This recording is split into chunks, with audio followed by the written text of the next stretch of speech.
The House come to order. Members, please register.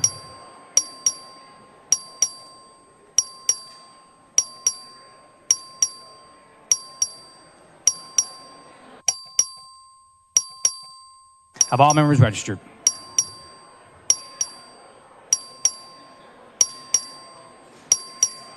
A quorum is present.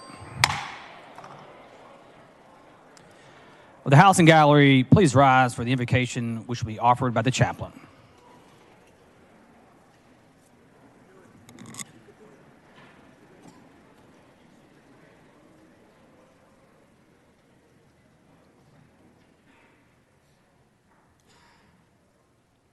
Good and gracious God, your gaze pierces the hearts of all, softening those which are open to receiving your word. May your grace this day enter into the lives of your children gathered here, that their eyes may see you, that their ears may hear you, that they be reminded of your never-failing love for them, which compels us to love you and your creation in turn. We ask this through Christ our Lord. Amen. The chair recognizes the Honorable David Spiller of Jack County to lead us in the pledges of allegiance to the United States and Texas flags. Thank you, Mr. Speaker. Members, guests, if you would, please join me in our pledge to the United States and to the great state of Texas. I pledge allegiance to the flag of the United States of America and to the republic for which it stands, one nation, under God, indivisible, with liberty and justice for all. And now to the state of Texas. Honor the Texas flag. I pledge allegiance to thee, Texas, one state under God, one and indivisible.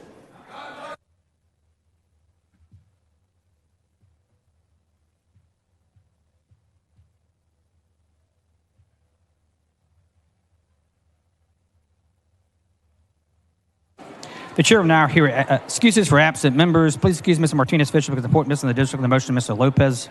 Please excuse Ms. Schofield because of important missing the district in the motion, Dr. Oliverson. Please excuse Mr. Harless because of the motion, because of an illness on the motion, Mr. Rainey. Is there objection? Chair hears none, so ordered.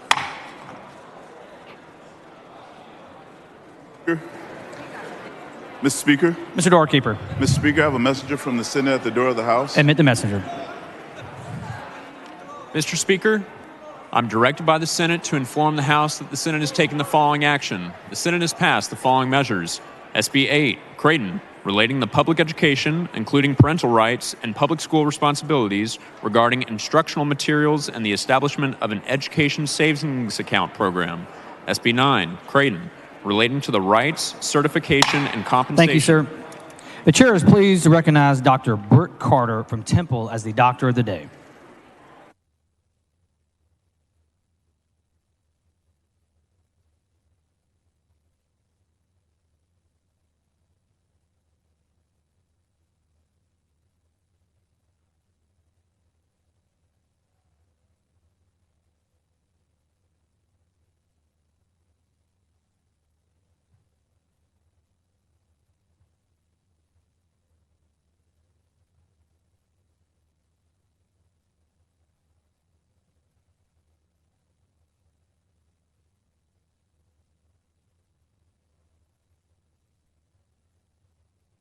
Mr. Metcalf moves to dispense with the reading and referral of bills until the end of today's business. Is there objection? Chair hears none, so ordered.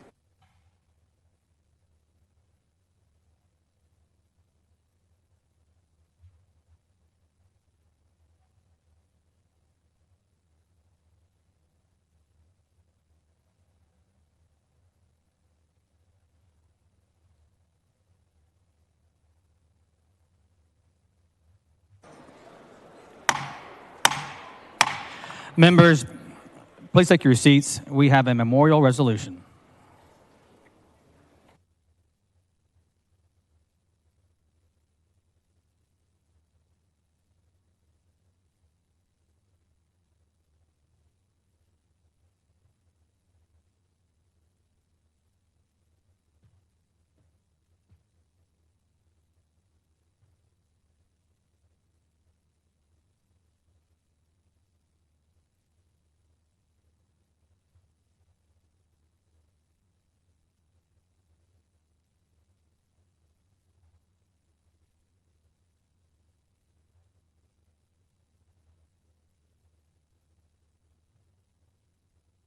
The chair recognizes Mr. Patterson for a motion.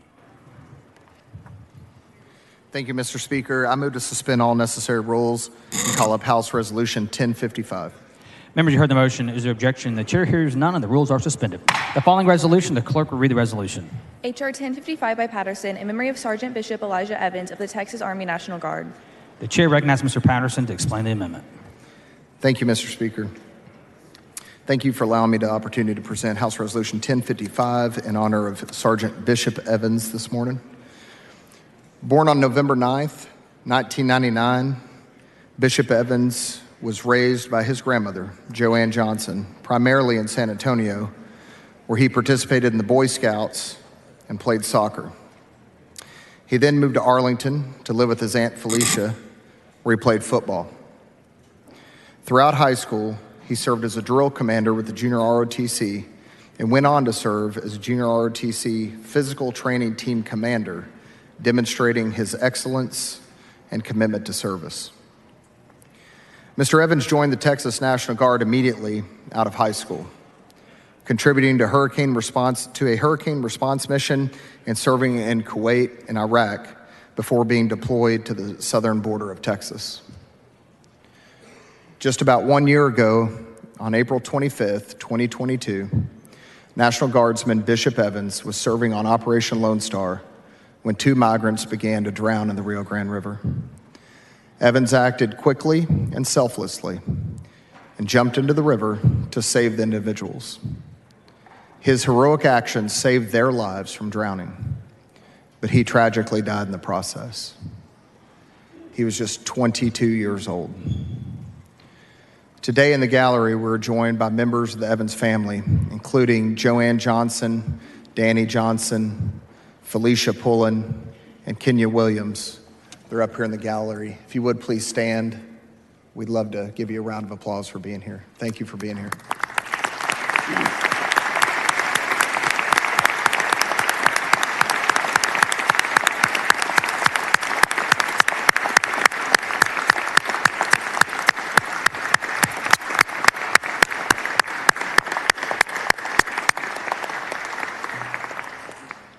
Members, I'd like to ask that you all join me in taking a moment of silence in honor of Sergeant Bishop Evans, who served his state and his country to the highest extent and gave his life in doing so. Let's show them the respect and gratitude they deserve in remembrance of Sergeant Bishop Evans' life and service to our state and nation. Mr. Speaker, I move adoption. The question occurs on the adoption resolution. All in favor, please rise. The resolution is unanimously adopted.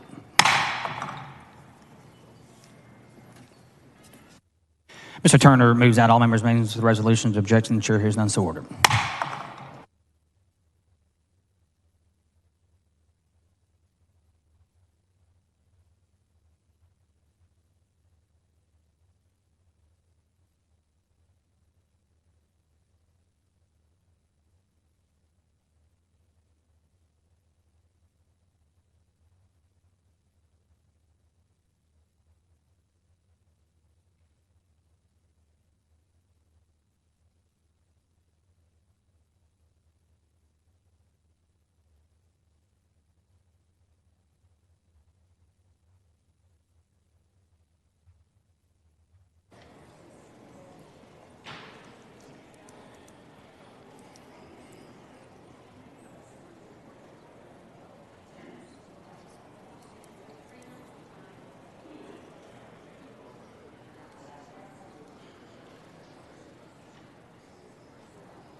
The chair recognizes Ms. Gomez for a motion.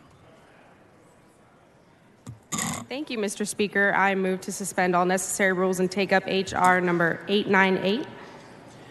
Members, you heard the motion. To objection, the chair hears none. The rules are suspended. Following resolution, the clerk will read the resolution. H.R. 898 by Gomez, congratulating Gloria I. Chavez on her appointment as U.S. Border Patrol Chief of the Rio Grande Valley Sector. The chair recognizes Ms. Gomez to explain the resolution. Thank you so much, Mr. Speaker and members. Today we have an amazing treat. We have our only female Border Patrol Chief in the United States of America, Chief Gloria I. Chavez. If you'd please stand to be recognized.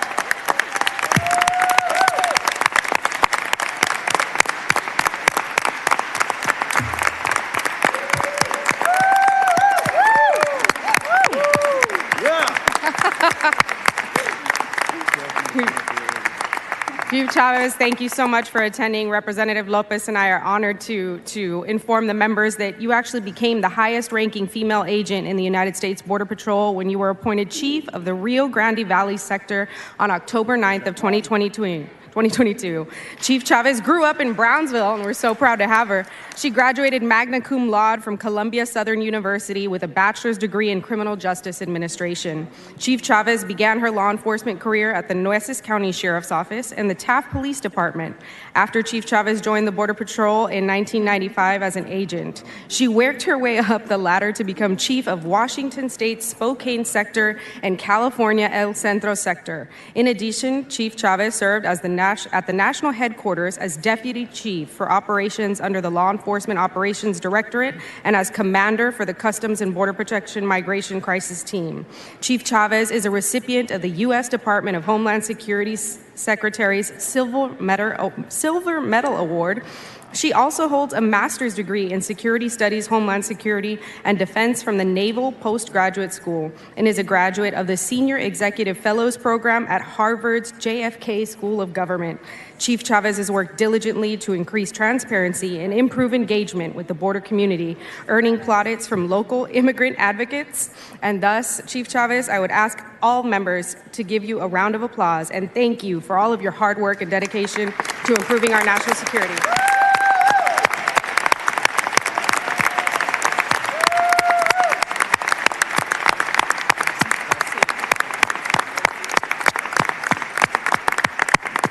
Thank you so much, Mr. Speaker. I move adoption. The question occurs on the adoption of the resolution. The objection, the chair hears none. The resolution is adopted. Ms. Hernandez moves that all members' names of the resolution. The objection, the chair hears none. So ordered.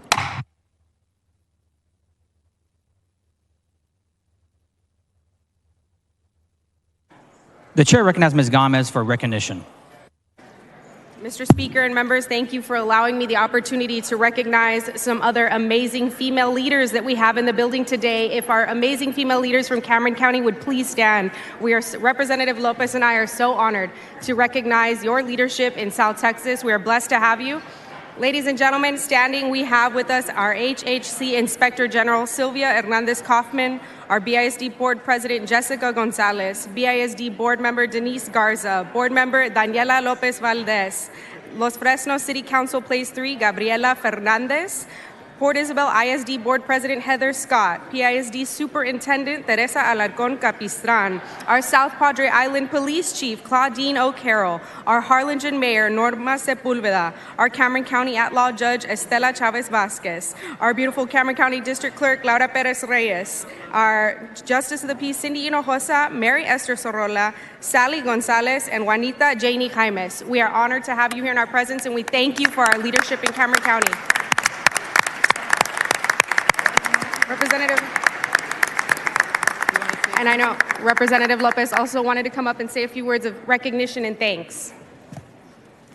Is that right?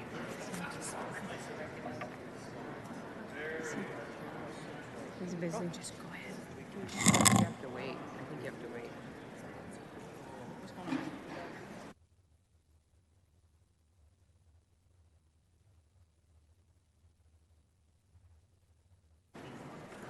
The chair recognizes Ms. Lopez.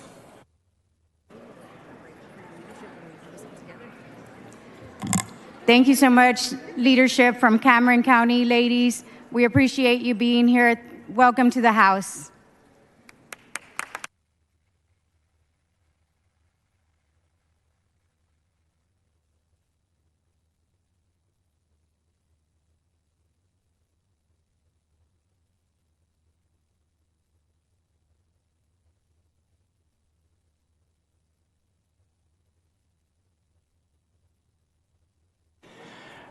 The chair recognizes Ms. Howard for a motion.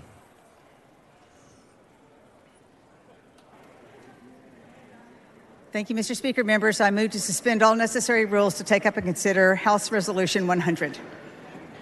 Members, you heard the motion. The objection, the chair hears none, and the rules are suspended. Following resolution, the clerk will read the resolution. HCR 100 by Howard, congratulating Texas Impact on its 50th anniversary. The chair recognizes Ms. Howard to explain the resolution.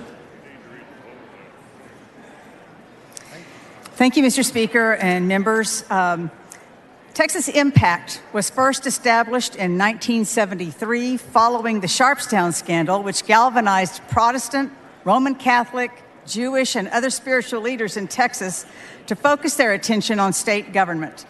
Since its inception, Texas Impact has continued to build and mobilize an interfaith network of denominational, congregational, and individual members in counties across the state who advocate for policies related to economic justice, human rights, climate issues, and other social concerns. Over the course of the past 5 decades, Texas Impact has remained a steadfast participant in state government, inspiring countless Texans to contribute to the common good and serve as a bridge between the people of this state and the legislative process. Members, I'd like to ask you to join me in recognizing and congratulating Texas Impact on their 50th anniversary. We've got some members in the gallery, I believe up here. If y'all would stand, wherever you are, but I think you're up here. There you are, okay. I want to specifically recognize Lynn Team, the founding executive director who's been with Texas Impact since the beginning. The Reverend Franz Schimmel, president of the board of directors and pastor at Messiah Lutheran Church in Weatherford, Texas. The Reverend Aaron Walters, director of the Texas Unitarian Universalist Social Justice Ministry. B. Moorhead, executive director of Texas Impact, and other Texas Impact staff and members. Members, please join me in recognizing Texas Impact.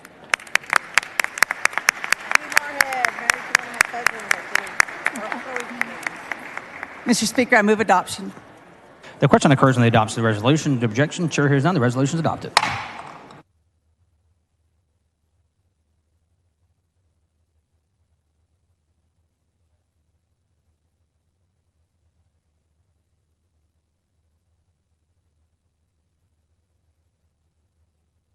The chair recognizes Ms. Howard for a motion.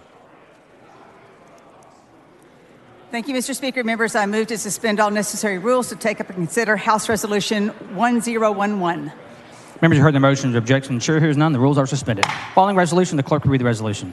H.R. 1011 by Howard, congratulating the Division of Digital Learning on receiving the 2022 Open Policy Award from Open Education Global. The chair recognizes Ms. Howard to explain the resolution. Thank you, Mr. Speaker and members. You know, we as members have the privilege to pass legislation that hopefully benefits Texans, but it's our state agencies that actually bring that legislation to life. This resolution recognizes such an achievement. Members, it's my honor to recognize the Division of Digital Learning at the Texas Higher Education Coordinating Board and their selection for the 2022 Open Policy Award from Open Education Global. This award is given in recognition of programs that promote open access to educational resources, and the Division of Digital Learning has certainly done that. Their efforts range from the OER Texas Repository, which provides open access to educational materials and low-cost instructional materials, to their work with Rice University to implement workshops and a free nursing curriculum. It is critical that our institutions of higher education remain competitive, and promoting open access helps them do just that. The division has worked to remove the significant barriers to open access education in the state of Texas, and their work helps Texas institutes of higher education recruit and retain students by offering access to educational resources, which is a big factor in addressing affordability. So I'm pleased to recognize the efforts and accomplishments of the Division of Digital Learning. I'd like to have them stand. I believe y'all are over here. Where are y'all? There you are. Okay.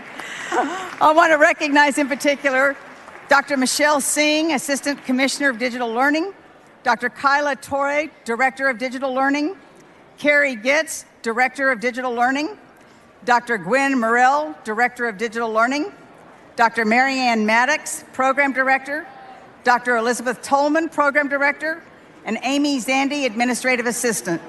Please join me, members, in recognizing the Texas Higher Education Coordinating Board's Division of Digital Learning.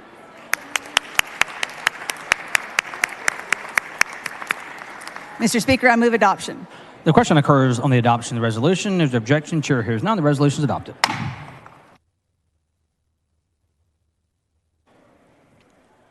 The chair recognizes Ms. Goodwin for recognition. Thank you, Mr. Speaker, members. I'm here today to recognize the achievements and contributions of the Austin Tennis Academy. I believe they are in the gallery up in the southwest corner. So founded in 2003 by the visionary coach Jack Newman, the ATA has earned its place among the most respected tennis academies in the nation. With a steadfast commitment to developing the whole person, both on and off the court, the Academy has been instrumental in shaping the lives of countless young athletes. The ATA's comprehensive tennis training program is designed to enhance each player's technical, tactical, physical, and mental skills. Recent successes of ATA junior players, such as Jack Ingram's silver ball win at the USTA National Winter Championships, and the achievements of Kenna Erickson and Matthew Sismarek in International Tennis Federation tournaments, are a testament to the Academy's unwavering dedication to excellence. But the Austin Tennis Academy's impact goes beyond the realm of sports.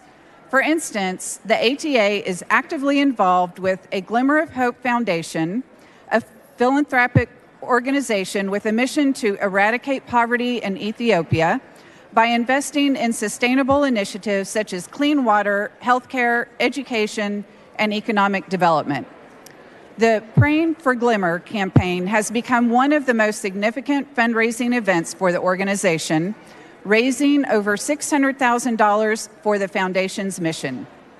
Furthermore, through its annual Pro-Am Scholarship Shootout, the ATA community and its neighbors have raised more than $1.2 million to support dedicated and deserving student athletes in the pursuit of their dreams through the Austin Athletic Scholarship Foundation. The Austin Tennis Academy is a shining example of the incredible impact that sports can have on society. By nurturing the development of young athletes, fostering a culture of excellence, and championing philanthropic endeavors, the ATA has made a lasting and profound difference in the lives of countless individuals.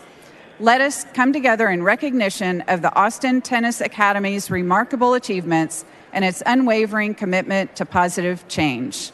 Thank you, Mr. Speaker, for letting me recognize the Austin Tennis Academy. The chair recognizes Mr. Darby for recognition. Thank you, Mr. Speaker. Members, I get to embarrass a couple of my nephews in the gallery at this school, Charles and William McEwen. Please stand up and wave.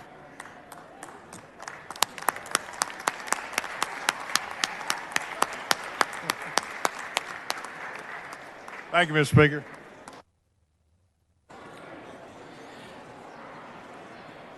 The chair recognizes Ms. Lopez of Cameron for recognition.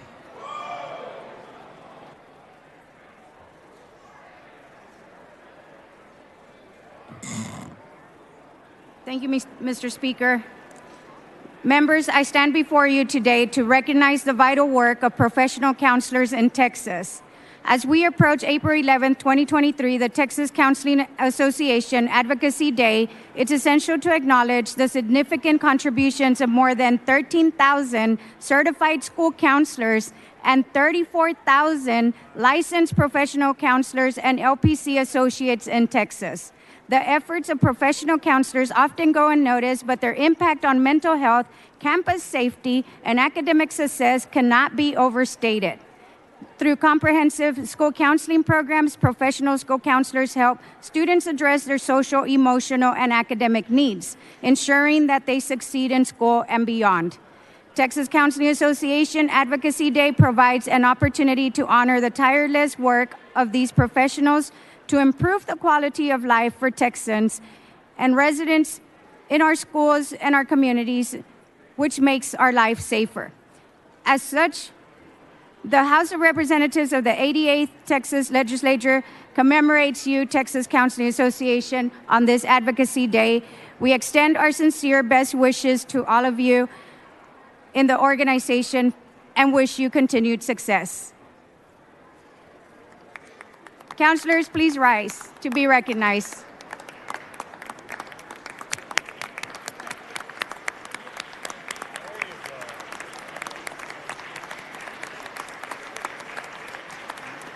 South Texas delegation's here. Yeah, thank you. Thank you, Mr. Speaker. The chair recognizes Ms. Lopez for recognition. They're off, counselors. Mr. Speaker, thank you. Today I want to recognize some leadership from South Texas. We have the Mayor, Rick Guerra from San Benito, Mayor Norma Sepulveda from Harlingen, and other elected officials to represent the Drainage District, Rolando Vela, and Mr. Jennings. Thank you very much for being here today at the House. I don't see them.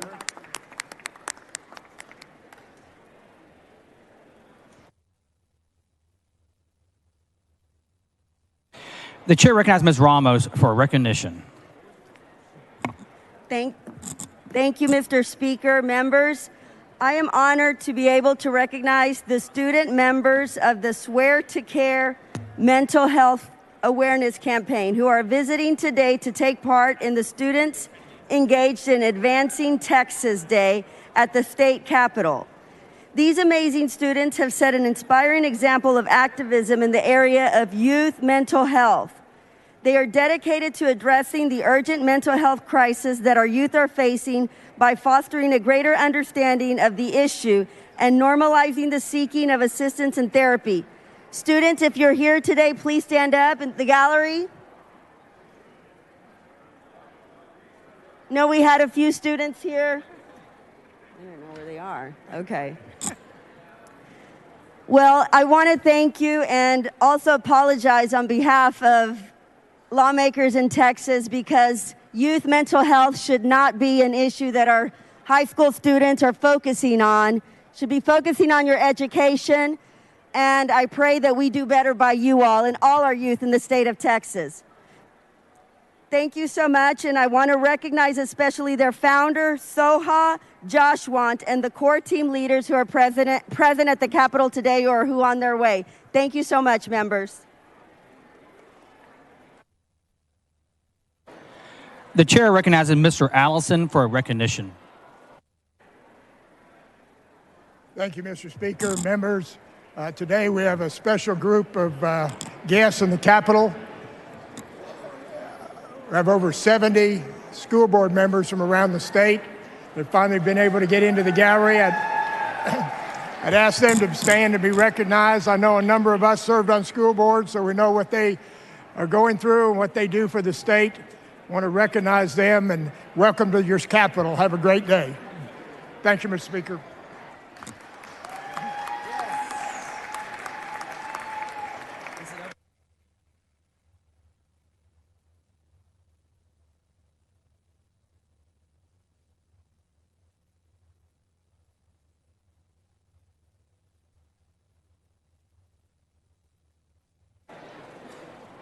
Chair recognizes Mr. Bojani for a motion.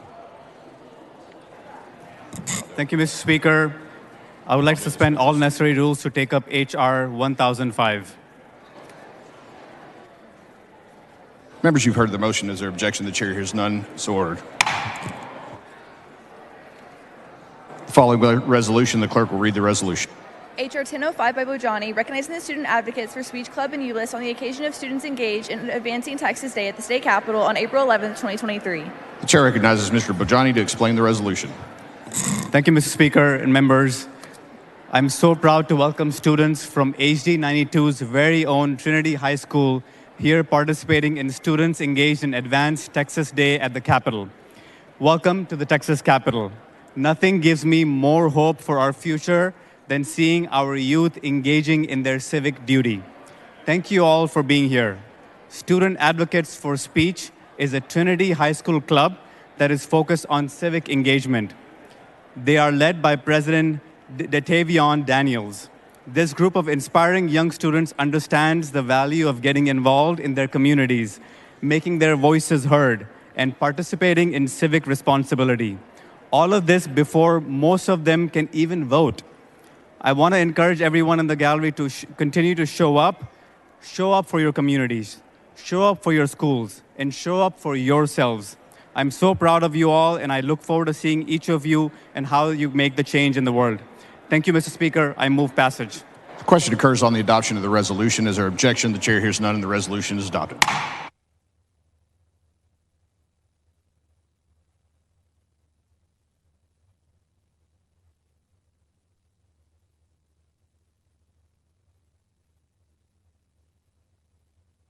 The following announcements, the clerk will read the announcements. The Select Committee on Youth Health and Safety will meet today upon adjournment at Desk 67 in a formal meeting to consider pending and referred business. The Committee on Ways and Means will meet today upon adjournment at Desk 41 in a formal meeting to consider pending and referred business.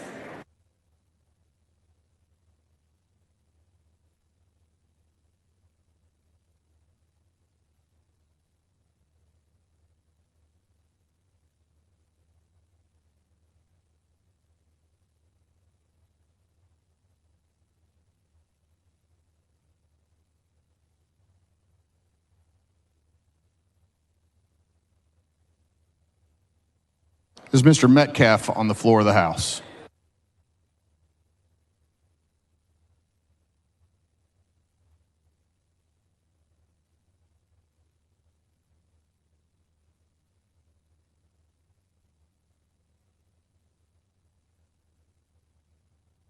The chair recognizes Mr. Metcalf for a motion. Thank you, Mr. Speaker. I move to suspend the 5-day posting rule to permit the Committee on House Administration in a public hearing on Wednesday, April 12th at 9 a.m. in room JHR 120 to consider SB 640 by Schwartner relating to the maintenance of certain state buildings allocated for legislative use and their grounds. Members, you've heard the motion. Is there objection? The chair hears none, and the motion is adopted.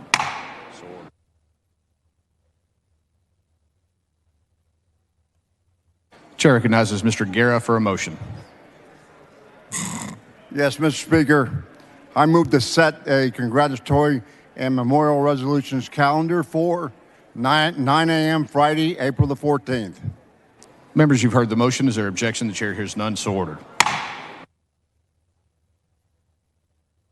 Is Mr. Lozano on the floor of the House?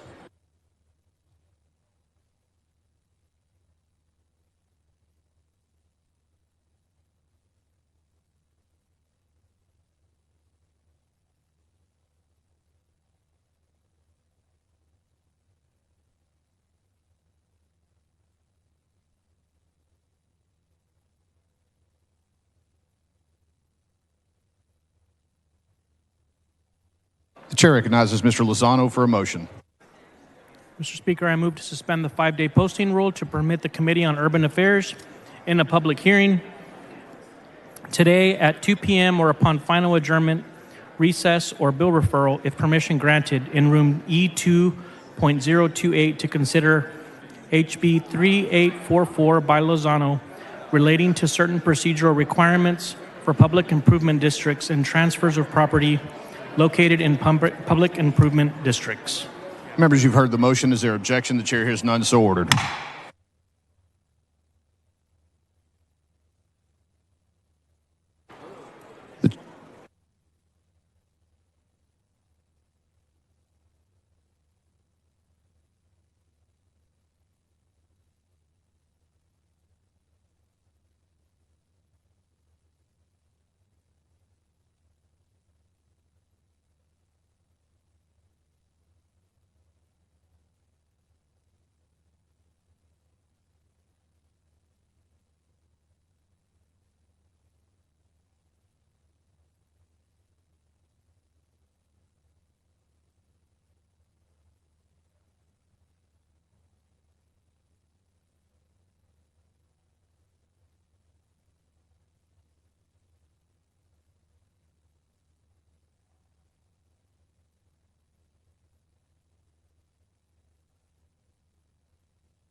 The chair recognizes Mr. Leach for recognition.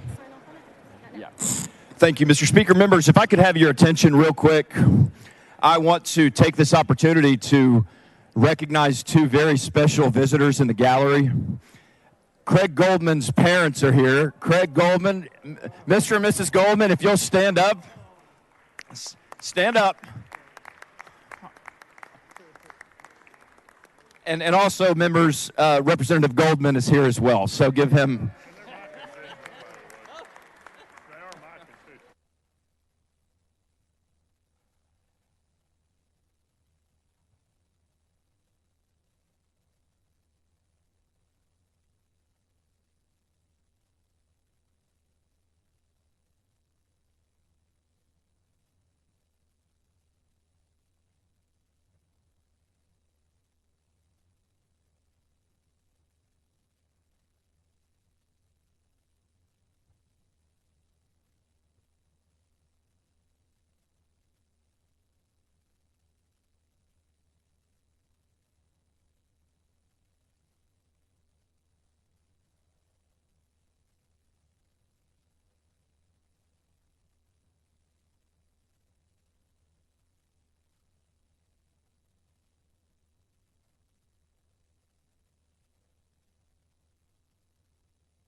Members, the calendar rules for HB2 and HJR1 were previously distributed to you as required under the rules, and convenience copies were placed on your desk this morning.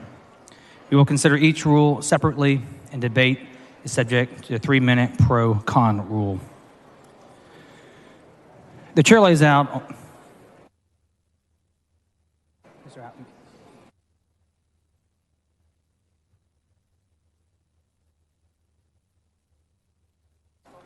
The chair lays out the calendar rule for HB2. The clerk will read the rule. Rule for floor consideration, HB2. The chair recognizes Mr. Burrows to explain the rule. Thank you, Ms. Speaker. Members, this is the calendar rule for HB2 that requires amendments to be e-filed with the chief clerk by 2 p.m. tomorrow. If there are no questions, I'll move adoption. Mr. Bryant, for what purpose? Parliamentary inquiry, Mr. Speaker. Please state your inquiry. Does the calendar rule also apply to floor substitutes?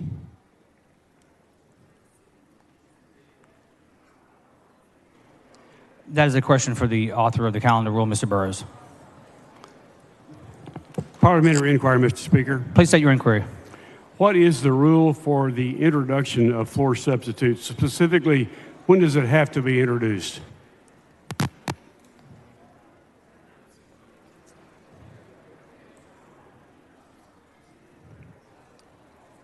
Absent to a calendar rule, the rules require that floor substitute be submitted 12 hours in advance. Thank you, Mr. Speaker.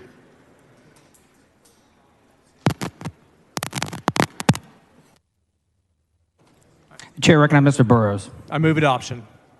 The question occurs on the adoption of the calendar rule for HB 2. Is there objection? Chair hears none. The rules are adopted. The chair lays out the calendar rule for HJR 1. The clerk will read the rule. Rule for floor consideration, HJR 1. The chair recognizes Mr. Burrows to explain the rule. Thank you, Mr. Speaker. Members, this is the calendar rule for HJR 1 that requires amendments to be e-filed with the chief clerk by 2 p.m. tomorrow. If there's no questions, I move adoption. The question occurs on the adoption of HJR 1. Is there objection? Chair hears none, and the rule is adopted.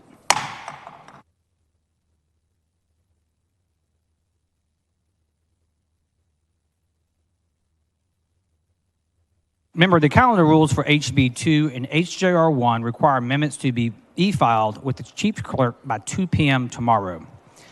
As a reminder, there are 2 sunset bills on Thursday's calendar. Under House rules, amendments for those bills must be e-filed with the chief clerk by 10 a.m. tomorrow.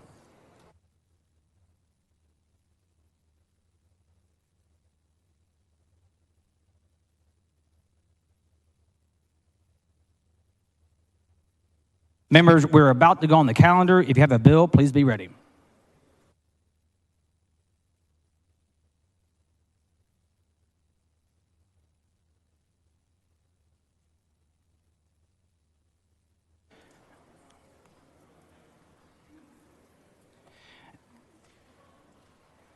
The chair lays out on third reading HB 1.5. The clerk will read the bill.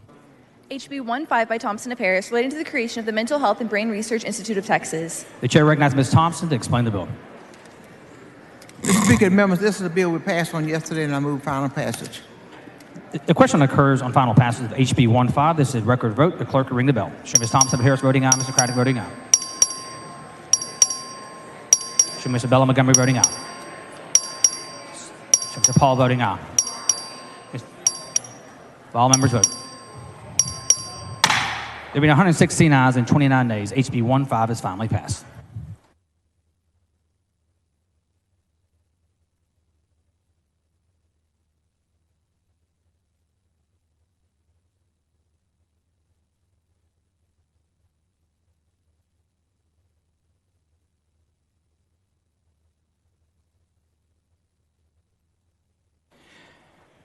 The chair lays out on third reading HB 1750. The clerk will read the bill.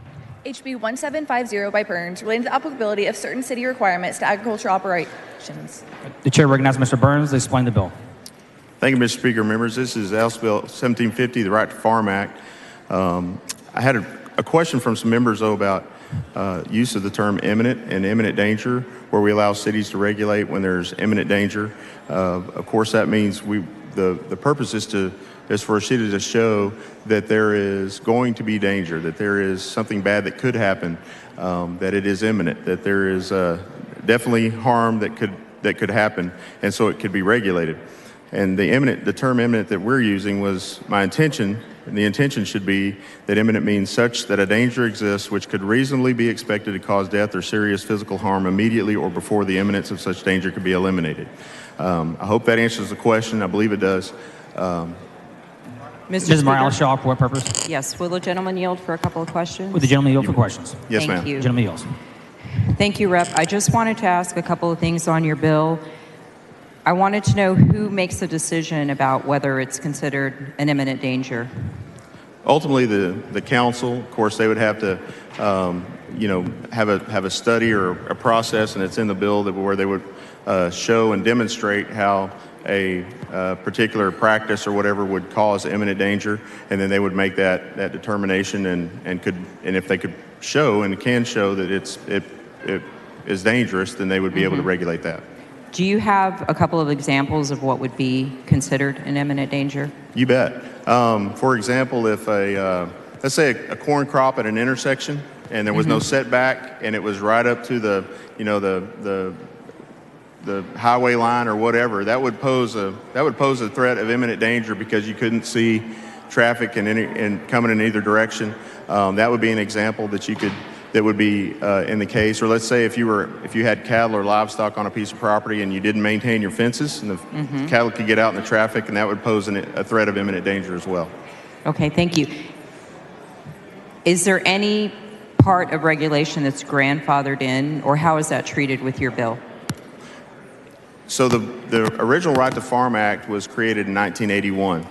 And interestingly, ag operations after 1981, from 1981 going forward, were protected under the original Right to Farm Act, which is not a whole lot different than what we've got here. But the bill would expand that to include all ag operations, because honestly, there was a lot of confusion about trying to prove whether or not an ag operation started before 1981 or after 1981. And so we want to provide that same protection to all of them. Okay, good. So, for example, if there's a rural area, but that the city has pretty much grown around it, the city has an opportunity to say, hey, this poses a danger, we need to look at it. Otherwise, the landowner has the right to carry on. Is that correct understanding? Yes, ma'am, that's correct. If there's, as our folks that have typically been in agrarian communities, now find themselves surrounded by new neighbors and sometimes new regulation, the burden would be on the city to show this practice is a danger to the public, to the neighbors. And if it is, then they have the ability to regulate that. Thank you for clarifying. Thank you. Mr. Speaker. Mr. Bernal, for what purpose? Does the gentleman yield for some questions? The gentleman yield for questions. Yes, sir. Gentleman yields. Representative, I wanted to get to the bottom of the spirit of the bill. So essentially where this bill comes from is, and tell me if I get this wrong, there might be a farm in operation for 150 years, legacy farm. There's a city nearby that continues to grow, and then either there's a subdivision built around it or they try to annex the land where the farm is. And then all of a sudden, those farmers might be subject to these new regulations or ordinances by the city, even though all they're doing is what they've always done for 150 years. And this bill would allow them to continue to do that without having to change or to adjust or to leave as a result of all of a sudden finding themselves within the boundaries of that city. Is that right? That is correct. Because essentially, they were there first. It's not unlike for the Democrats who represent urban areas, it's not unlike an area in the middle of a downtown where an area becomes attractive because it's an entertainment district, or let's say in my neighborhood, in my district, the gay strip, where all of a sudden the neighborhood's attractive, people come in, they buy houses, they spend a lot of money on houses, but then all of a sudden I've got people parking in front of my house, the bass is too loud, I can hear the music on the weekend, and the response should be, well, those people were there first. You don't get to terraform a community because it doesn't meet the likings of the newcomer. All this bill does is preserve the right of farmers to do what they've always done for generations. Is that right? That's correct, unless there's an actual, valid, provable threat of imminent danger. And then, of course, it can be regulated. That's right. Thank you, Thank you, Mr. Speaker. Thank you. Move passage. Mr. Canales, for what purpose? Just a few questions. Yes, sir. The gentleman yield for a few questions. Gentleman yields. Thank you, Representative. So I'm going to vote for your bill. I've just got one question for you. So it says what's going to happen here is we're going to we're going to allow Texas A&M Extension Service to determine the activities that are qualified and generally accepted agricultural process. Is that correct? Yes, sir. So are we creating a duty for them now? Is this something else that's added to what they're already doing? So what we're trying to do is provide the whole goal and intent of that is, as we have folks that aren't familiar with agriculture, that might need to know what's going on here. We talked to the extension said this is something they could do and would be happy to do. And I understand that. So I understand what the intent of the bill is. I understand the purpose of the bill. I agree with what you're doing. What we're also doing is creating an obligation now that A&M, the agricultural services, have to do and it doesn't say who's going to pay for this. And so I am going to vote for your bill, but I've got a question as to who the heck's going to pay for this extra service that A&M's going to provide. And do we have an appropriation? Is there a rider that goes along with this? Have we talked to them about what it costs? So like I said, I like your bill. There is just a fiscal concern that I've got that we're giving them an unfunded mandate to do something, and it doesn't mention anything in the HRO. It doesn't mention anything I've read. Let me ask you, with every additional obligation that we give somebody, there's a price associated with it. There's a price associated with this bill, and I don't know what it is. And although I'm going to vote for it, I'm concerned with nobody in here knows what, and I know they want to do it, and they said they'd love to do it, but what does it cost? Right. I don't know. I believe in our conversations with the extension, I'm led to believe it is something that they could fold into what they already do. But I couldn't tell you. There's not a fiscal note on the bill, obviously, and I'm not for unfunded mandates either. And I'm led to believe that this is something they could fold into what they're already doing. So the A&M Agricultural Extension Service is a big part of South Texas and what we do, and I live in an agricultural community, and I can tell you that, I mean, there's nothing about this that seems like, I agree that they're going to be able to fold it into the obligations, but it is an extra obligation that they're going to absorb, and I'm just very curious, and the fact that you can't tell me is all right. I just think that is a concern that we should have when we're giving a university or any portion of a university or an agricultural extension such as A&M, something else they're going to be doing. We need to be able to identify what that cost is before we do something, but thank you for your answers. All right, thank you. Move passage. The question occurs on final passage of HB 1750. This is a record vote. The clerk will ring the bell.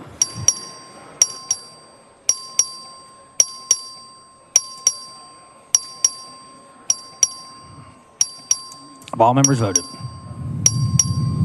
There being 143 ayes and 3 nays, HB 1750 is finally passed. Mr. Speaker, Ms. Hina hosts for what purpose? I move to have the dialogue between Representative Burns and the other members on House Bill 1750 reduced to writing and put in the journal. Members heard the motion. Objection to hears none. So ordered.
The chair lays out on third reading HB 2308. The clerk will read the bill.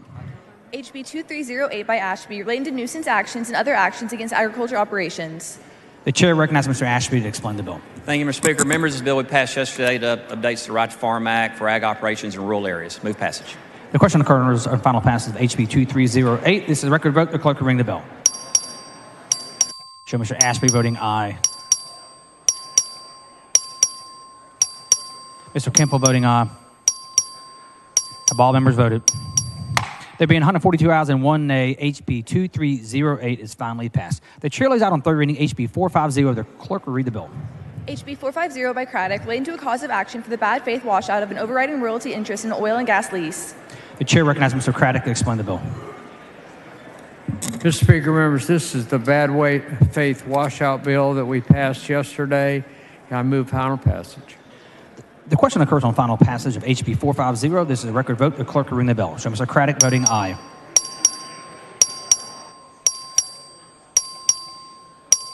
Have all members voted?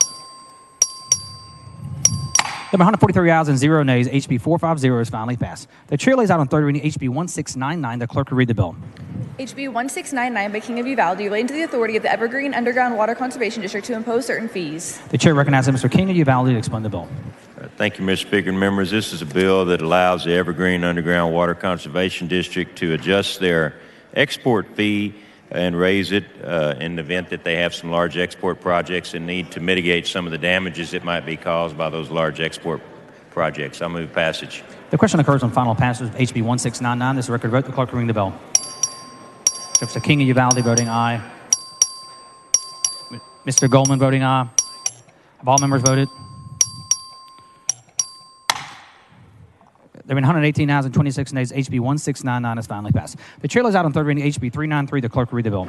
HB 393 by Goldman relating to the restitution payments for the support of a child whose parent or guardian is a victim of intoxication manslaughter. The chair recognizes Mr. Goldman to explain the bill. Thank you, Mr. Speaker. Members, House Bill 393 creates mandatory restitution for a child whose parent or guardian was a victim of intoxication manslaughter until the child reaches 18 years of age, and I move passage. The question occurs on final passage of HB 393. This is a record vote. The clerk will ring the bell. Show Mr. Goldman voting aye.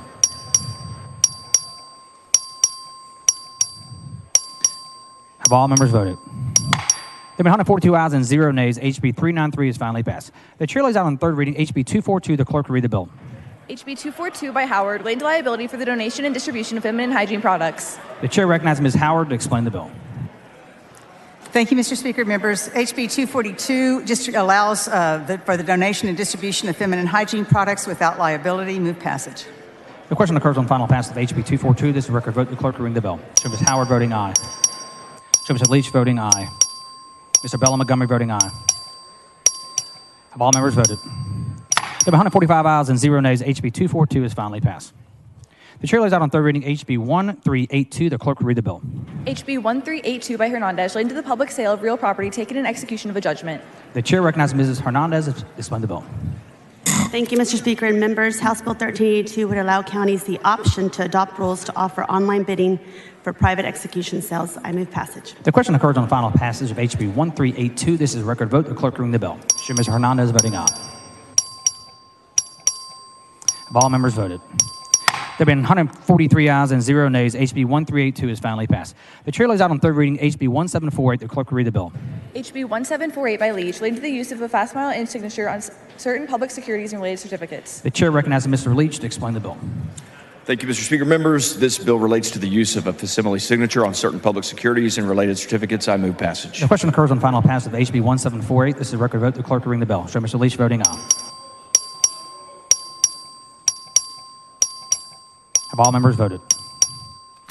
There are 144 ayes and 1 nay. HB 1748 is finally passed. The chair lays out on third reading HB 1488. The clerk will read the bill. HB 1488 by Rose relating to sickle cell disease health care improvement and the sickle cell task force. The chair recognizes Ms. Rose to explain the bill. Thank you, Mr. Speaker. This great bipartisan bill seeks to improve the treatment, education, and accessible data surrounding sickle cell disease. Move passage. The question occurs on final passage of HB 1488. This is a record vote. The clerk will ring the bell. Show Ms. Rose voting aye. Have all members voted? There have been 107 ayes and 33 nays. HB 1488 is finally passed. The chair lays out on third reading HB 362. The clerk will read the bill.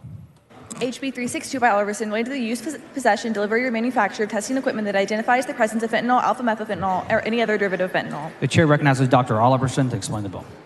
Thank you, Mr. Speaker. Members, this bill decriminalizes the possession and manufacture of fentanyl testing strips. I just want to thank my joint authors, Representatives Howard, Tallarico, Zwiener, Leo Wilson, and Cole, for filing similar legislation, and I move passage. The question occurs on final passage of HB 362. This is a record vote. The clerk will ring the bell. Show Dr. Oliverson voting aye.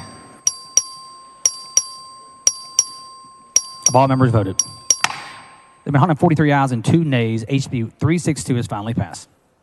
The chair lays out on third reading HB 1789. The clerk will read the bill. HB 1789 by Buckley relating to the application of nepotism prohibitions to a person appointed or employed by a school district as a bus driver. The chair recognizes Dr. Buckley to explain the bill. Thank you, Mr. Speaker. Members, this is the bill we passed yesterday that simply states that hiring of a school bus driver who is related to a public official can be approved with a majority school board vote. Thank you, members. I move passage. The question occurs on final passage of HB 1789. This is record vote. The clerk will ring the bell. Show Dr. Buckley voting aye. Have all members voted? With 144 ayes and 0 nays, HB 1789 is finally passed. The chair lays out on third reading HB 914. The clerk will read the bill. HB 914 by Hefner, related to temporary vehicle tax and the offense of tampering with the governmental record. The chair recognizes Mr. Hefner to explain the bill. Thank you, Mr. Speaker. Members, 914 just adds a temporary Texas license plate tag, makes it a government document. Move passage. The question occurs on final pass of HB 914. This is record vote. The clerk will ring the bell. Show Mr. Hefner voting aye. Have all members voted? 144 ayes and 0 nays. HB 914 is finally passed. The chair lays out on third reading HB 1088. The clerk will read the bill. HB 1088 by A. Johnson of Harris, relating to the representation of a community supervision and corrections department in cases in which a person under the supervision of that department challenges the fact or duration of the supervision. The chair recognizes Mrs. Johnson of Harris to explain the bill. Mr. Speaker, members, this is a bill that we passed last session to support probation officers in case they get sued during a writ. Mr. Kane, for what purpose? Question for the author. Would the gentlelady yield for questions? Always. She yields. Representative, in reviewing the House Search HRO bill analysis, under the critics say section, it says there's no concerns identified with this bill. Is that correct? Agreed. All right, excellent. And we'd say under current law, it bars the Attorney General from defending these organizations. Is that correct? Correct. It's a statutory provision that says the AG cannot defend. They testified last year on behalf, and all we're doing is correcting it to say that in the circumstance where the county attorney or district attorney is conflicted or unwilling to defend probation, that the AG must do it. This will keep them from having to go hire private counsel as one of our public servants in the criminal justice system. You said it would keep them from going to hire private counsel, so this make it more efficient and effective?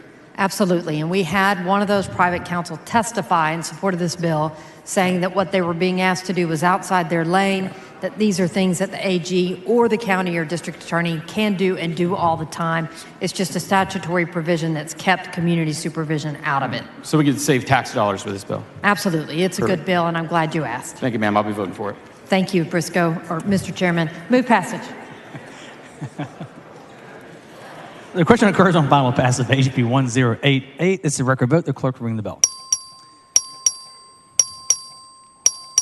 Ms. Johnson of Harris voting aye. Have all members voted? There have been 141 ayes and 3 nays. HB 1088 is finally passed.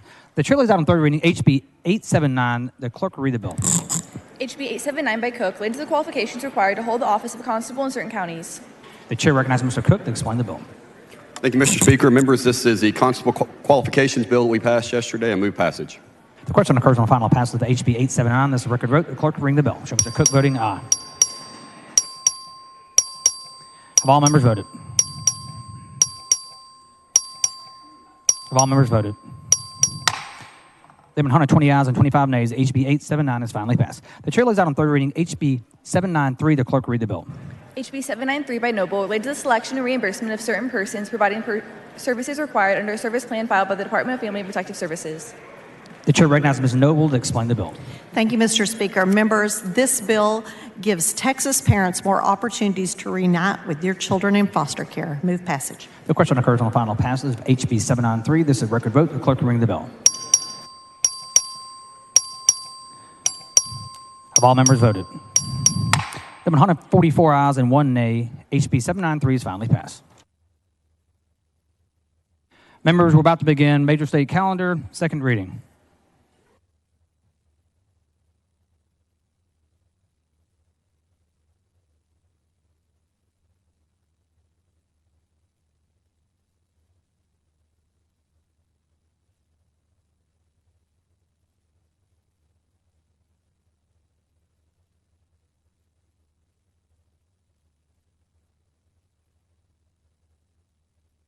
The chair lays out on second reading HB 8. The clerk will read the bill.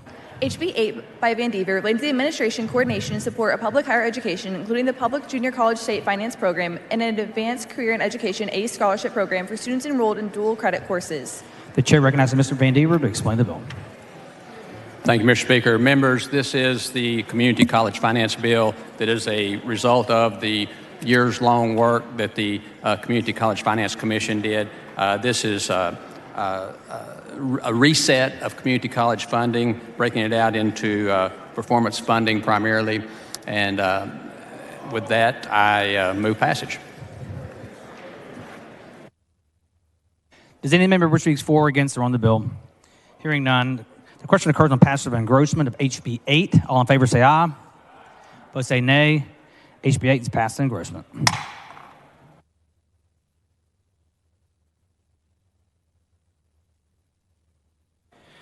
The chair lays out on second reading HB 492. The clerk will read the bill. HB 492 by Craddock relating to the creation and operation of mental health services districts by the Midland County Hospital District of Midland County, Texas, and the Ector County Hospital District. The chair recognizes Mr. Craddock to explain the bill. Mr. Speaker, members, last session, at the end of the session, Speaker Phelan helped us create the first mental health, behavioral health district in the state. And this is the piece that we didn't get a chance to do, and all it does is create the district together between Midland and Ector County. I move adoption. Any member to speak for or against or on the bill? Seeing none, the question occurs on passage of engrossment of HB 492. All in favor say aye. Opposed say nay. HB 492 is passed to engrossment.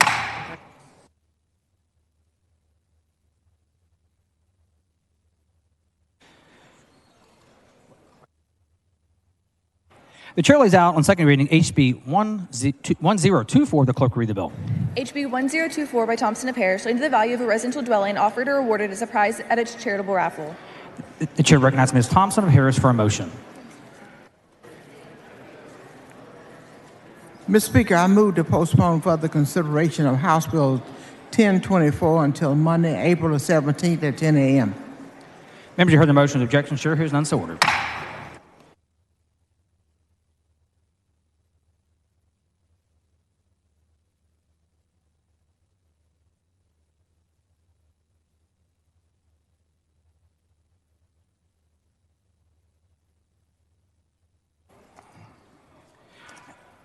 The chair lays out on second reading HB 1825. The clerk will read the bill.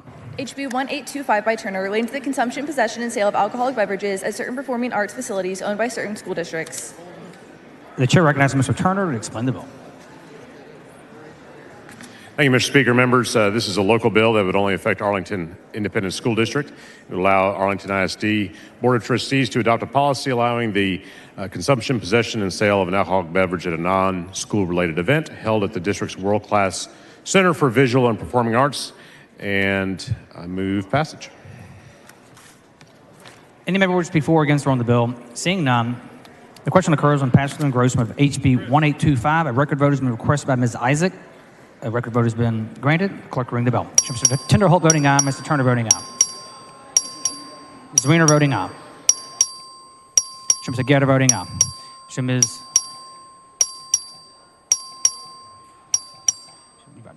All members voting.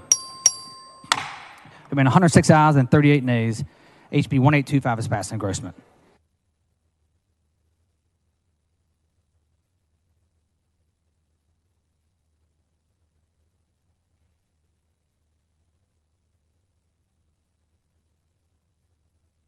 The question occurs, pardon me, the chair lays out on second reading HB 205. The clerk will read the bill. HB 205 by Moody relating to the application for a writ of habeas corpus based on certain relevant scientific evidence that was not available at the applicant's trial. The chair recognizes Mr. Moody to explain the bill. Thank you, Mr. Speaker. Members, this is a cleanup bill that says new science writs can cover both punishment issues and in the same way that they cover guilt, not guilt issues. There's nothing controversial here. This is actually a suggestion from the Court of Criminal Appeals in the 2016 case of Ex parte White, which I can go into greater detail on, but it does not seem like I need to do that, so I'll move passage. Any member wish to speak for or against or on the bill? Seeing none, the question occurs on passage of engrossment of HB 205. All in favor say aye. Opposed say nay. The ayes have it. HB 205 is passed to engrossment. The chair lays out on second reading HB 1805. The clerk will read the bill. HB 1805 by Click relating to the medical use of low THC cannabis by patients with certain medical conditions. The chair recognizes Ms. Click to explain the bill. Thank you, Mr. Speakers. Members, HB 1805 adds chronic pain in lieu of an opioid to the eligibility conditions for the compassionate use program. We do have clinical standards for indications for chronic pain in the use of cannabis products. HB 1805 also allows DSHs to add debilitating medical conditions as new research develops. Finally, HB 1805 changes the measurement system for THC by weight measured to a volumetric measurement. Mr. Speaker, I move passage. The question, pardon me, any member to speak for, against, or on the bill? Seeing none, the question occurs on passage of engrossment of HB 1805. All in favor say aye. Aye.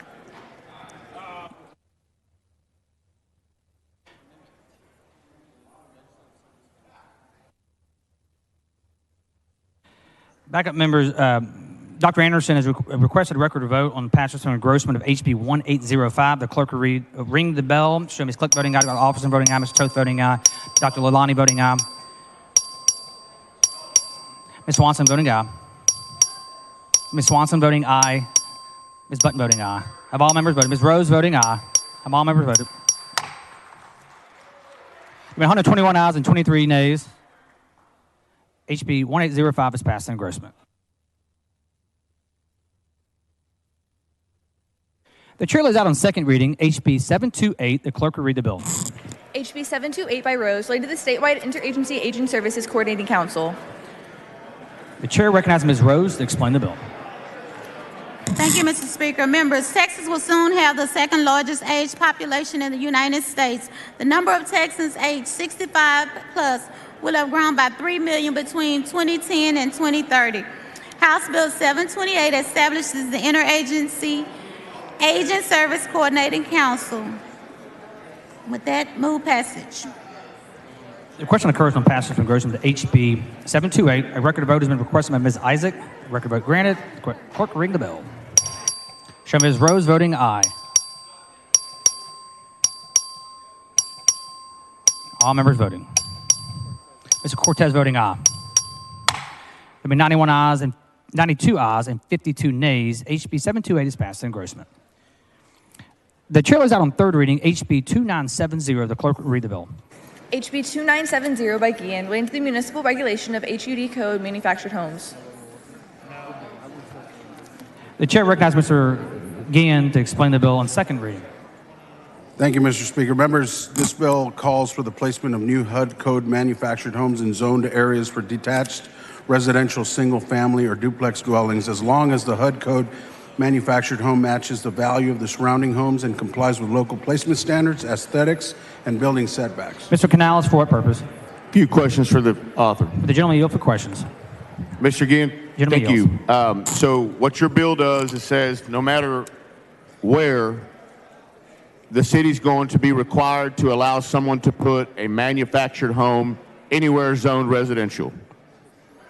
As long as it complies with local placement standards, aesthetics, and building setbacks. So there's going to be no limit as to where we can put a manufactured home. The city now, as long as you say, oh, it looks good, it smells good, whatever it is, you're required to put that manufactured home there.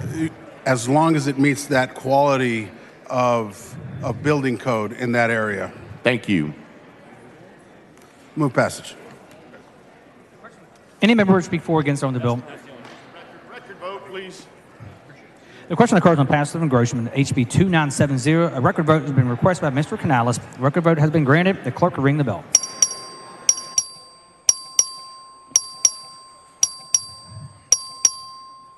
Have all members voted? There have been 114 ayes and 32 nays. HB 2970 is passed to engrossment. The chair lays out on second reading HB 2374. The clerk will read the bill. HB 2374 by Landgraf, laid to the authority of a political subdivision to regulate an energy source or engine. The chair recognizes Mr. Landgraf for a motion. Thank you, Mr. Speaker. I move to postpone further consideration of House Bill 2374 until Monday, April 17th at 10 a.m. Members, you heard the motion. The objection, chair hears none, so ordered.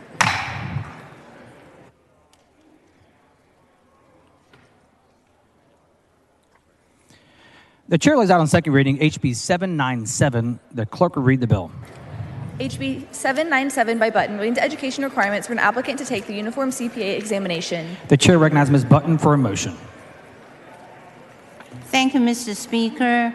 I move to postpone further consideration of HB 797 until Tuesday, April 18 at 10 a.m. Members, you heard the motion. To objection, chair hears none, so ordered.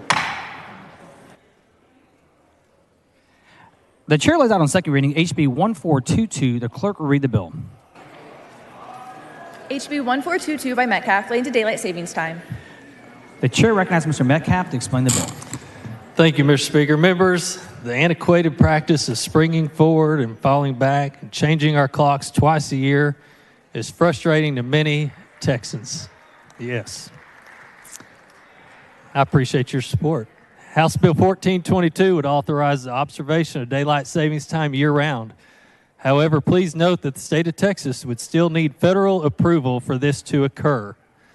I believe we should stick to a time without switching twice a year, which will allow us for maximum amount of daylight in the evenings. And I know countless others feel the same way. Mr. Speaker. Mr. Canales, for what purpose? Parliamentary inquiry. Please state your inquiry. Can we vote on who likes which one before we vote on the bill? The chair is not advised. Thank you, Mr. Speaker. Members, I move passage of House Bill 1422. Any member wish to speak for, against, or on the bill? Hearing none, the question occurs on passage of engrossment of HB 1422. This is a record vote requested by Mr. Tinderholt. The clerk will ring the bell. Show Mr. Metcalf voting aye.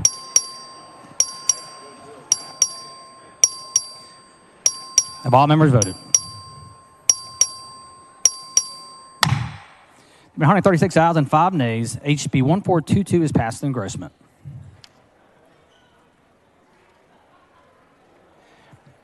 The chair lays out on second reading HB 64. The clerk will read the bill. HB 64 by Landgraf relating to the peace officers authorized to operate an authorized emergency vehicle used to conduct a police escort. The chair recognizes Mr. Landgraf to explain the bill. Thank you, Mr. Speaker. House Bill 64 would simply amend the Texas Transportation Code to include officers commissioned by the Ector County Hospital District as peace officers eligible to conduct a police escort. Thank you, and I move passage. Any member wish to speak for, against, or on the bill? Seeing none, the question occurs on passage of engrossment to HB 64. All in favor say aye. Opposed say nay. HB 64 is passed in engrossment. The chair lays out on second reading HB 165. The clerk will read the bill. HB 165 by A. Johnson of Harris relating to the prosecution of and punishment for an aggravated assault occurring as part of a mass shooting, increasing the criminal penalty. The chair recognizes Ms. Johnson of Harris to explain the bill. Mr. Speaker, members, this is a bill that we passed last time out of the House. If you are to drive by and fire one shot at somebody, that is a first-degree felony. If you get out of that car and you fire 4 shots at 4 different people, that is only a second-degree felony, 2 to 20 years in prison, and non-stackable. An example of this is in Houston, when a guy went on a shooting spree, shot 3 officers, carjacked a woman, and all of that will be prosecuted like 1 shot was fired. This bill will fix that problem, make it a first-degree felony, supported by law enforcement, and I move passage. Any member speak for, against, or on the bill? Seeing none, the question occurs on passage of engrossment of HB 165. All in favor say aye. Opposed say nay. Ayes have it. HB 165 is passed in engrossment.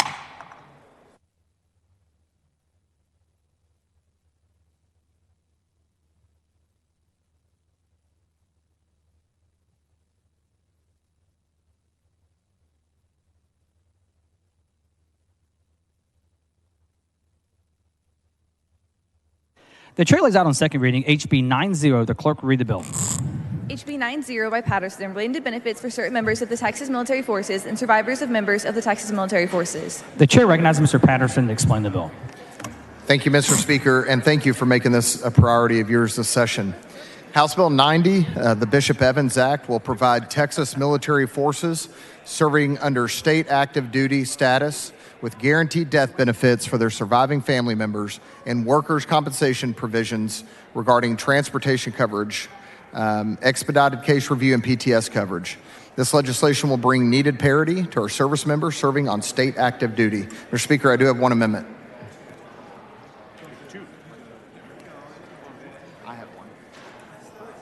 The following amendment, the clerk will read the amendment. Amendment by Patterson. The chair recognizes Mr. Patterson to explain the amendment. Thank you, Mr. Speaker. This is just a clarifying amendment for language regarding transportation coverage to apply to intended situations. I move adoption. Mr. Patterson sends out the amendment. It is acceptable to the author. The objection to the adoption of the amendment. Chair hears none. The amendment is adopted. The following amendment, the clerk will read the amendment.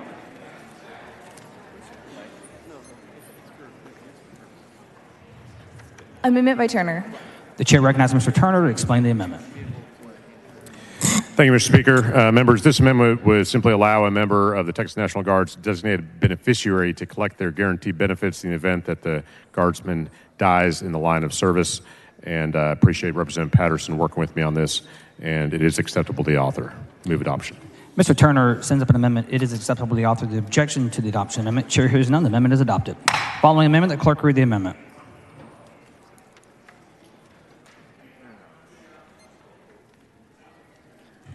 Amendment by Bell and Montgomery. The chair recognizes Mr. Bell and Montgomery to explain the amendment. Thank you, Mr. Speaker. Members, this amendment clarifies language in the bill to assure that members of the Texas military forces are covered when they're killed or injured on state duty, doing assigned training or other activities while they are on that duty. Members of the Texas military forces should be covered when they are serving our state on orders. The proposed amendment is prompted by two tragic accidents, one to Specialist Perez, the other to Staff Sergeant Ruiz, who were killed, and a duty status that requires this amendment in order for their families to receive benefits, and families like theirs, not their families, but families like that to receive benefits under current law. This amendment seeks to ensure that members are covered when they are on order serving their state, and I believe this amendment is acceptable to the author. Move passage. Mr. Bell and Montgomery sends up an amendment. It is acceptable to the author's objection to the adoption amendment. Chair hears none. The amendment is adopted. Following amendment, the clerk will read the amendment.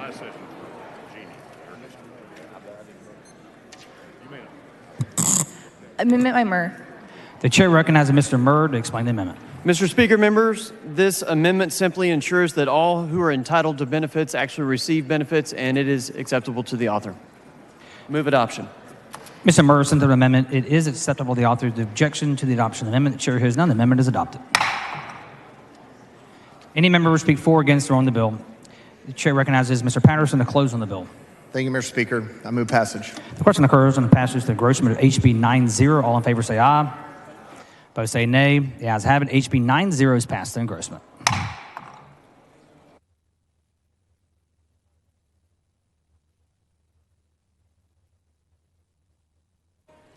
The chair lays out on second reading HB 178. The clerk will read the bill.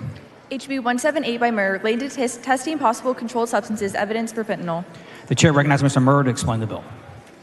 Thank you, Mr. Speaker. Members, this bill adds a provision into Chapter 38 of the Texas Code of Criminal Procedure that would require authorized laboratories to test illicit substances for possible fentanyl if it is reasonably possible that the substance is or contains fentanyl. I've worked with language with our Texas Department of Public Safety, and this has the opportunity to provide additional information and evidence to prosecutors across the state of Texas. Move passage. Mr. Speaker. Mr. Wu, for what purpose? Would a gentleman yield for questions for purposes of legislative intent? The gentleman yield for questions. I yield He yields. for questions. Thank you, Mr. Murr.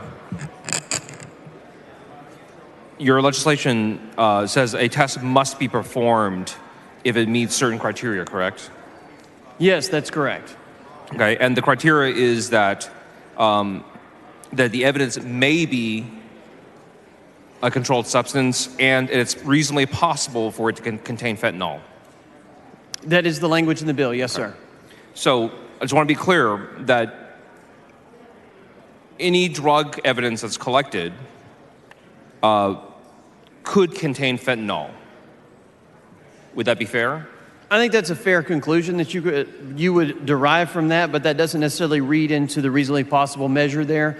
The language that you have in front of us, I worked with DPS and others since DPS operates the 16 crime labs across the state of Texas. And we worked on what does reasonably possible mean. And under the provisions of the bill, it could mean any of the following. For example, it could mean that if a submitter indicates on a lab submission form or other paperwork that the substance is believed or purported to be fentanyl, that would be reasonably possible. Second, if the evidence is identical or similar to manufacturer markings and packaging for fentanyl products, that could be reasonably possible. Third, if a forensic scientist suspects a submitted item may be fentanyl based on their training and experience, that could be reasonably possible. And then finally, and I think this is where you are landing, is all unknown powders, crystals, or liquid substances oftentimes can be reasonably possible to include fentanyl. Thank you. And ultimately, based on this legislation, who has the final say on whether something will or will not be tested for fentanyl? Based on how this is written, that's going to be the person that submits the request. So that's going to be a law enforcement agency, and perhaps it could be directed by a prosecutor's office for testing purposes. So I want to be clear, because I'm not trying to stump you on this. When you previously said that a lab technician could, on their own, additionally test it for fentanyl, is that your intent or not? I believe that that should be an option that's available, yes. Okay. Typically, however, the process as it unfolds is it is a request submission form that's sent in by law enforcement. Sometimes they work with a coordinating prosecutor's office, and so they're going to be the ones that are directing, hey, we have a substance and we need it tested, and here's what we need it tested for. So in the ideal circumstance, under your vision of this law, for the purposes of legislative intent, is that it would be the submitting prosecution office who would tell a laboratory, whether it's the DPS lab or their local lab or a private lab, whether or not they need to test for it.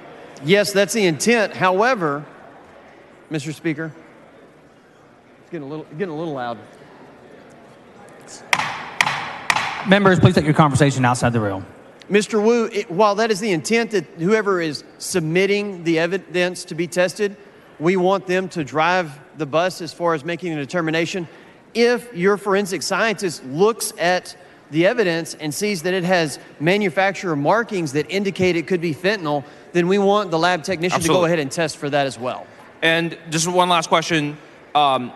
If, in a case, a sample was not tested, and was not tested for fentanyl, but later on it turned out to have fentanyl in it, is there any kind of exclusionary rule or any way that would affect the evidence being presented in a case? No, not to my knowledge. Thank you so much. Mr. Speaker. Mr. Wu. Mr. Speaker, I move to reduce into writing our conversation on this legislation and place in a journal for the purposes of legislative intent. Members, you heard the motion. Objection. Chair hears none, so ordered.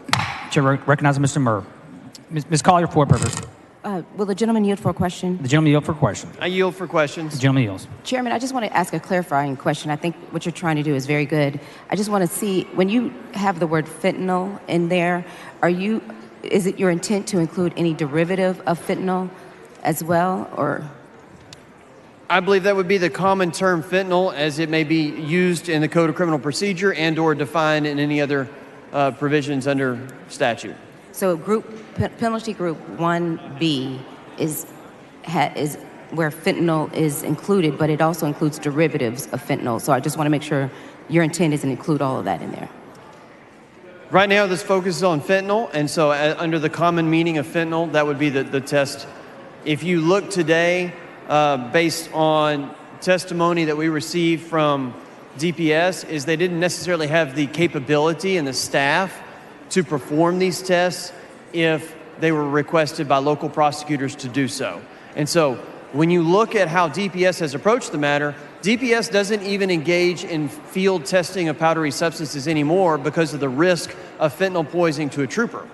Everything is sent to a lab. Absolutely. So if you have a local prosecutor that's trying to make a determination of what this substance is, and perhaps look at it from an enhancement point of view that I've got pills or I've got powder or I've got markings that indicate that, I would like you to test for that. The goal here is to ensure that that will be performed and that DPS labs will have the capability, the personnel, and the equipment to do that. Okay, I don't know if I got an answer from you. It sounds like it's no.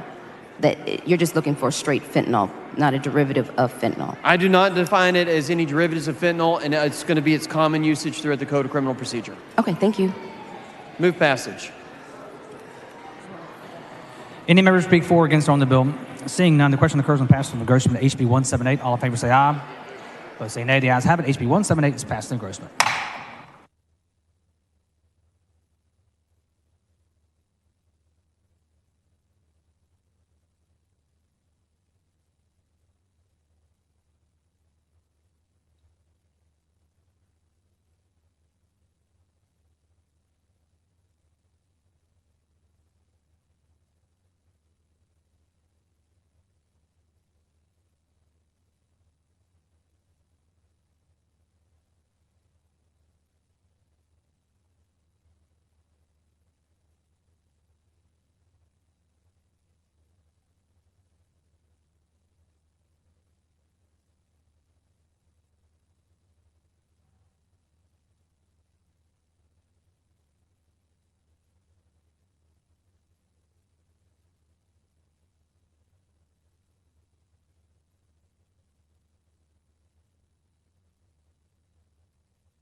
The chair lays out on second reading HB 367. The clerk will read the bill.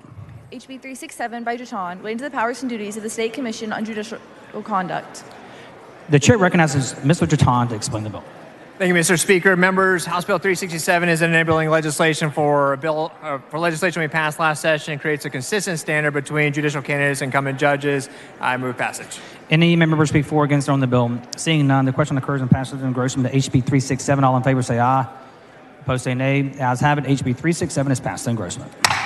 The chair lays out on second reading HB 25. The clerk will read the bill.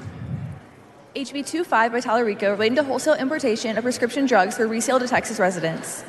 The chair recognizes Mr. Tallarico to explain the bill. Thank you, Mr. Speaker. Members, this bill would allow Texas to import low-cost prescription drugs from Canada. Texans pay more than twice what Canadians pay for their prescription drugs. HB 25 can dramatically reduce prescription drug prices for families across the state and save lives. Many states are already implementing this, and they're estimating that the cost savings could be 60 to 70% on mainline prescription drugs, as well as hundreds of millions of dollars in cost savings for state agencies. This session, we have the opportunity to make this policy a reality in Texas. And with that, I move passage. Any member speak for or against or on the bill? Seeing none, the question occurs on passage of engrossment of HB 25. All in favor say aye. Opposed say nay. The ayes have it. HB 25 is passed in engrossment. The chair lays out on second reading HB 1337. The clerk will read the bill. HB 1337 by Whole, relating to step therapy protocols required by health benefit plans for coverage of prescription drugs for serious mental illnesses. The chair recognizes Ms. Hull to explain the bill. Thank you, Mr. Speaker. Members, HB 1337 reduces barriers for Texans with serious mental illness to maintain access to their prescribed medication by reforming step therapy requirements.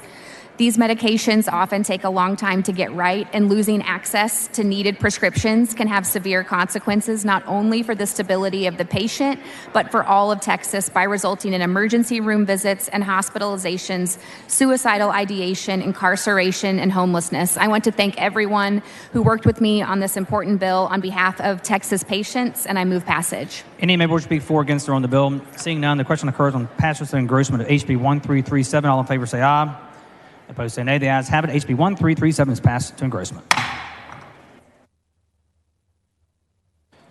The chair lays out on second reading HB 249. The clerk will read the bill. Rogers, relating to school security volunteer program in certain counties. The chair recognizes Dr. Rogers to explain the bill. Thank you, Mr. Speaker. Members, HB 249 would allow school districts in a county with a population under 200,000 to design a plan for an honorably discharged veteran or honorably retired qualified law enforcement officer to provide security on a voluntary basis. This bill passed easily through the House last session, and I believe you have an amendment. The following amendment, the clerk will read the amendment. Amendment by Patterson. The chair recognizes Mr. Patterson to explain the amendment. Thank you, Mr. Speaker. This amendment simply adds a number of other counties, including my home county of Denton County. I believe it's acceptable to the author. Move adoption. Mr. Patterson sent up an amendment. It is acceptable to the author's objection to adoption amendment. Chair hears none. The amendment is adopted. The chair recognizes Dr. Rogers. Move passage. Mr. Speaker, Mr. Wu, for what purpose? would the gentleman yield for some legislative intent questions? Gentlemen, yield for questions. I yield. Gentleman yields. Thank you, Mr. Rogers. The volunteers that this law would create, they're not intended to be police officers, correct? Excuse me, they're not currently police officers? Are they intended to act as police officers? No, not as police officers like they would in other conditions. These would be just volunteers to provide security at events, and particularly in rural communities, right? I get. This is not a trick question. If a person walks up to them, if I walked up to one of these volunteers and I asked them, "Are you a licensed T-close police officer?" What should their answer be? They're a retired police officer, not a current police officer. Right. Not currently licensed. Correct. Okay. And you understand that school resource officers in public schools are police officers, correct? Correct. Okay. Are you intending for the volunteers to be created by this legislation? Are you intending them to act as school resource officers? No, they will not act as school resource officers, but they will collaborate with school resource officers, also collaborate with anyone that's participated in another plan. We have the Marshall Plan, we have the Guardian Program. And the reason I ask that is because the police officers who serve as school resource officers they have special requirements to meet, special T-close training to meet in order to qualify as a school resource officer. Does that make sense? Yes. Okay. And my concern is that you have people in schools who are acting in a position of authority. I want to make sure it's clear what their roles are and whether they can go break up a fight, whether they can restrain a student, whether they can mace or taser somebody. That's not something that your bill envisions that they can do, right? Yeah, the intent would not to be involved at all with just minor disciplinary things like that. It would be strictly for security, for providing security against any kind of an adverse event, not just minor things that would go on during the school, minor disciplinary procedures. So, I want to be very clear about this because your bill does provide them with legal, civil liability protections, right? Yes, they would.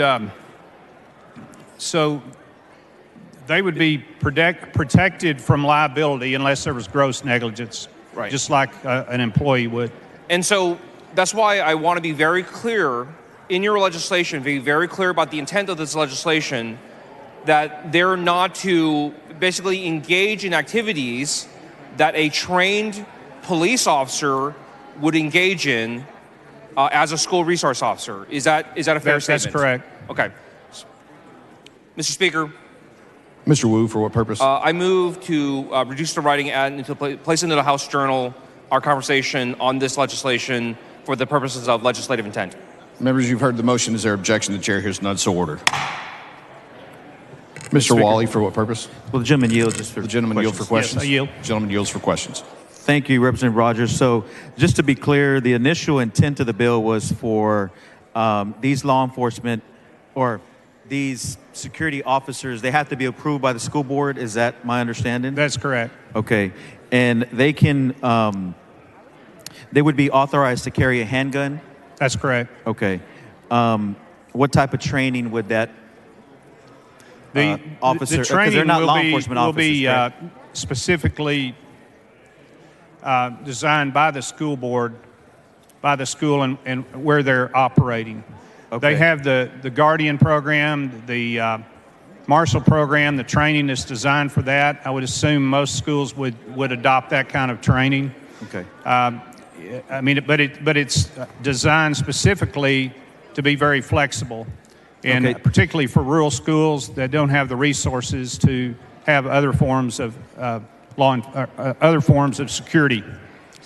So they could actually patrol school grounds, school events, school vehicles. Is that the intent of the legislation as well? The intent of the legislation would be particularly in a rural school that has limited resources. Correct. I'll give you an example. I don't know if you're familiar with how we operate in our very rural school districts. I have one school that the superintendent and the football coach are the same. And then we have events, for instance, six-man football, where you have people gathered around the field watching the football game, parked in their pickups, and there's really not an opportunity to have security in many of those cases, and they would be there particularly for events where they didn't have the resources to hire somebody to take care of that. So just to also clarify, but what you're mentioning, and I have no issue with what you're talking about to protect rural communities, but with the Patterson Amendment, that increased the threshold. There was a minimum of Right. as filed and as it reached the floor, it was limited to counties below 200,000 folks. Is that correct? Well, the reason for the amendment is even counties with 1 million have a lot of rural communities. Okay. And so, particularly Representative Patterson was concerned about or desired to have this, particularly for Denton County, where there are a lot of rural communities, even though the population has now come close to 1 million. So we didn't want to leave out those communities that happen to be in large counties, but they're still small communities. So the initial, just to clarify, the initial bill as filed as it reached the floor was for 2 counties below 200,000. Yes. With the Patterson Amendment, that increases it to 1 million folks in a particular county can now participate in this. And it's strictly voluntary to be determined by each school whether they want to adopt this program or not. If you look at the programs that are already available, we have the Marshall program, we have the Guardian program. About 30% of our schools have adopted those. In my district, 14 out of 16 have adopted the Guardian program. So it's just another tool in the toolbox for school security. And that's the way I would look at this bill, as just another means for us to provide security, particularly in our rural schools. What is the liability for somebody if something horrific would happen, and God, we don't want anything horrible to happen on our school campuses, whether they're urban, suburban, or rural. Not here to debate that. I guess what I am just asking is, what is the liability for this particular officer if some act of violence would occur on a campus? Do they have the same immunity as a TCLO certified peace officer?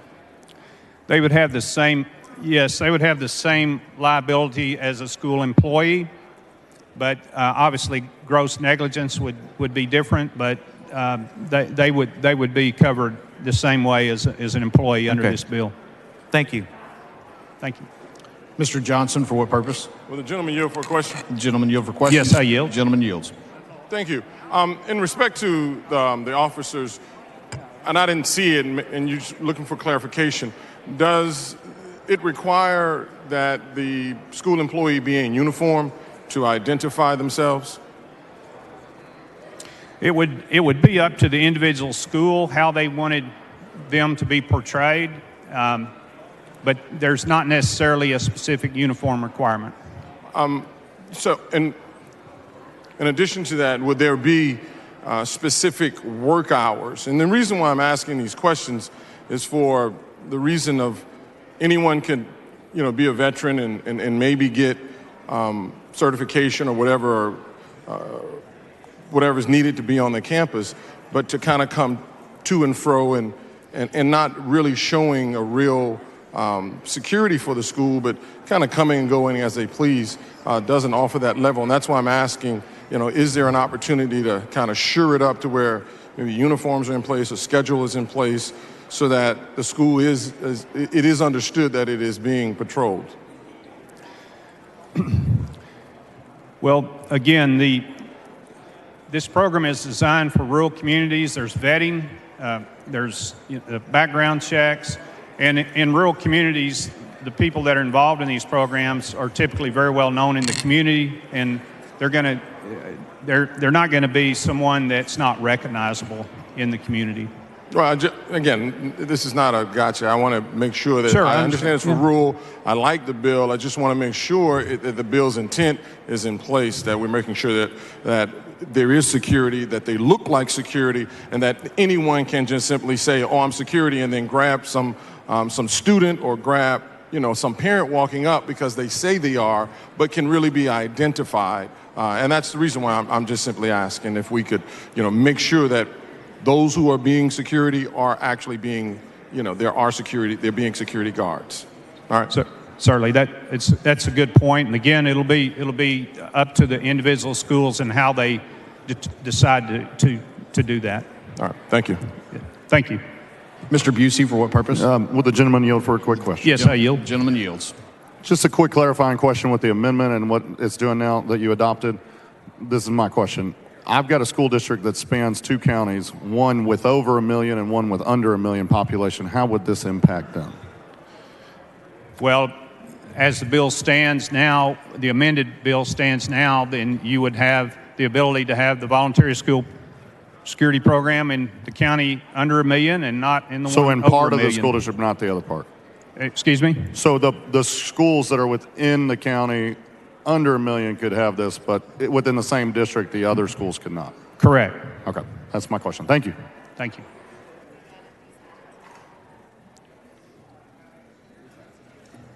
Move passage. The question occurs on passage to engrossment of House Bill 249. A record vote has been requested by Mr. Wu. The record vote is granted. The clerk will ring the bell. Show Mr. Patterson voting aye. Show Dr. Rogers voting aye. Show Mr. Gerdes voting aye. Show Mr. Bales voting aye.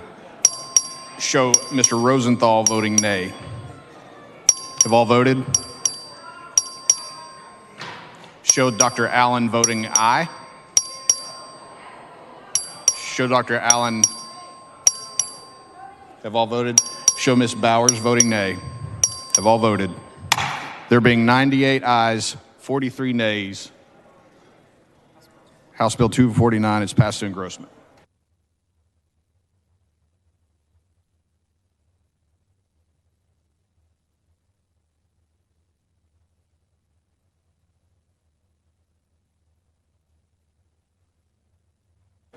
The following bills and resolutions on first reading and referral to committees. The clerk will read the bills and resolutions.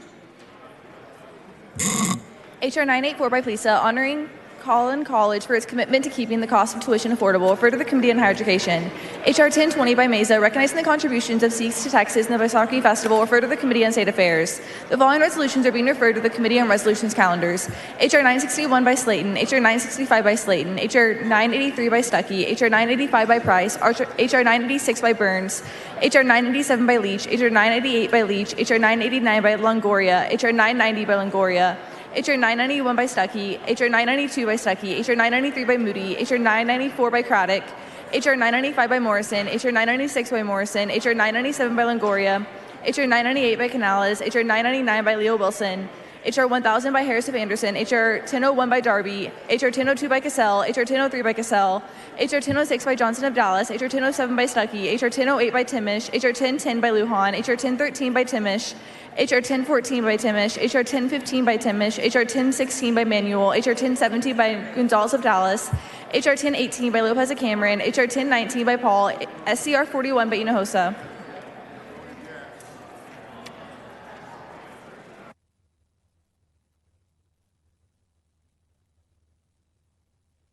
Members, the Speaker's desk is clear. If you have any announcements, please bring them down front.